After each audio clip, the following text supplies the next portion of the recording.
என்ன மாதிரி ஆர்டிஸ்ட் நான் சினிமாவில் நான் எடுத்துக்கிட்ட டேக்அவே என்னன்னு பார்த்தீங்கன்னா, நம்மளுக்கு ஒரு நல்ல டேரக்டர் கிடைச்சாங்கன்னா ஆட்டோமேட்டிக்லி, அதே இது உங்களுக்கும் சேர்த்து தான் சொல்கிறேன், நல்ல டேரக்டர் உங்களுக்கு கிடைச்சாங்கன்னா ஆட்டோமேட்டிக்லி உங்கள் ஜேர்னி ஓப்பன் ஆகிடும். இதுதான் பேஸ். நல்ல டேரக்டர் கிடைக்கலனா தான் பஞ்சாயத்து.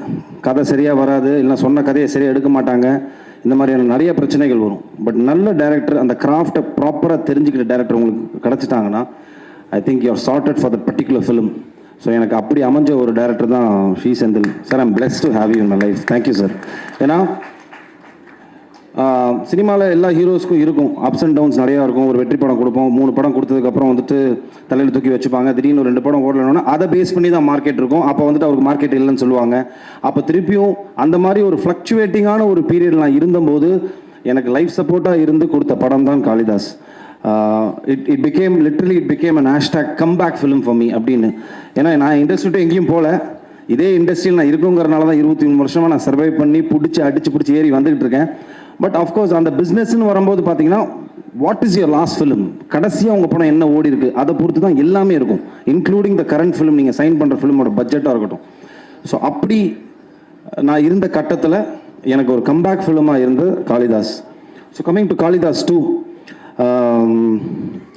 ஃபர்ஸ்ட் ஆஃப் ஆல் இந்த படத்தை நாங்கள் ஆரம்பிக்கும் போது ஒரு காம்பேக்டாக ஒரு க்ரைம் த்ரில்லர் மாதிரி தான் ஆரம்பிக்கணும் அப்படின்னு ஆரம்பித்தோம். But it became a bigger film. இப்படி ஒரு பெரிய ஒரு படமாக மாறினதுக்கு முக்கிய காரணம் Senthil sir. Thank you so much sir. And Narayanan sir, Narayanamurthy sir and Yogeswaran, இவங்க 3 பேருக்கு தான் நான் நன்றி சொல்லணும். எனக்குமே ஒரு நெகிழ்ச்சியான ஒரு தருணம். ஏன்னா ரீல்ஸில் தான் நிறைய ஆடியோ லான்ச்சஸ் நான் பார்த்துருக்கேன், நானும் பண்ணிட்டு தான் இருக்கேன் படங்கள். பட் நிறைய படங்களுக்கு எனக்கு ஆடியோ லான்ச் வந்தது கிடையாது. இது அவுட் ஆஃப் சிம்பத்திலலாம் சொல்லலை, இதுதான் ரியாலிட்டி. ஒரு ஸ்டேஜுக்கு மேலே நான் அதை எடுத்துக்கிட்டேன். நம்மளுக்கு ஒரு நல்ல தயாரிப்பாளர், நல்ல ஒரு பெரிய செட்டப்பில் அமைஞ்சால் மட்டும்தான் இதெல்லாம் அமையும் அப்படின்னு. அது எனக்கு இந்த படத்தில் அமைஞ்சிருக்கு. I think thank you so much sir. ரொம்ப பிஸ்னஸ் ரீதியாக பார்த்து பண்ணுற ஒரு ஒரு ஒரு ப்ரொடக்ஷன் ஒரு சைடு இருந்தாலும், இந்த கதைக்கு என்ன வேணும், இந்த கதையில் யார் யாரெல்லாம் இருந்தால் நல்லாயிருக்கும், இன்னும் பெரிய பெரிய ஆட்கள் இருந்தால் இன்னும் பெட்டராக இருக்குமா, அந்த கதையை மட்டுமே நம்பி, இந்த கருவை மட்டுமே நம்பி இவங்க 2 பேர் உள்ளே வந்து இந்த படத்தை தயாரிச்சிருக்காங்க. தயாரித்தது மட்டும் இல்லாமல் இந்த கதைக்கு என்ன வேணும் அதோட மேலே கொடுத்து இந்த படத்தை வந்துட்டு இந்த லெவலுக்கு ஒரு பிரம்மாண்டமான படமாக, எனக்கு இது பெரிய பிரம்மாண்டமான படம்.